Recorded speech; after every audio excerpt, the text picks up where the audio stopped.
咱台湾在地金鸡演社剧团成立到今超过30年，充满在地文化的台语歌舞剧是因的特色。公司纪录观点用18年的时间，对金鸡演社世界去走藏，记录着金鸡演社无前无后的故事。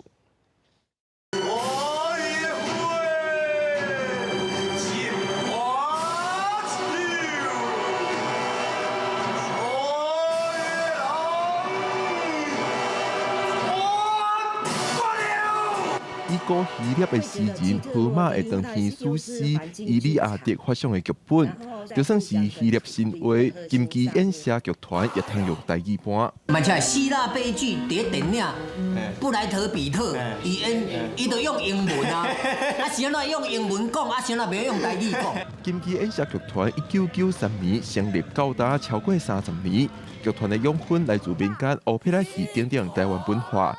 因创作的《普龙宫开花》《西来庵》《这初意》，拢是真出名的台语歌舞剧。公司纪录观点，甲金鸡演社台顶台卡的故事翕做纪录片。台湾戏剧本来就是一个最小众的，尤其是台语更较小众。台语戏剧的演出，伊甲这块土地，伊一定是有一定的关联。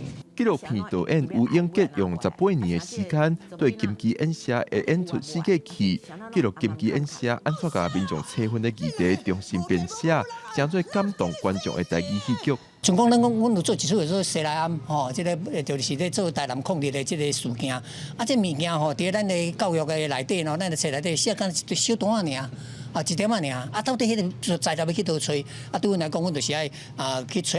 金鸡演社剧团30几年来，也毋是一路顺时，是经历过财务危机、疫情停演等等。这支纪录片除了台顶的精彩演出，也翕台卡的难关，甲团员之间哪像一家伙仔的感情。纪录片土生花开金鸡演社，拜四暗时10点会伫电视播出，也通伫公司甲网络平台收看。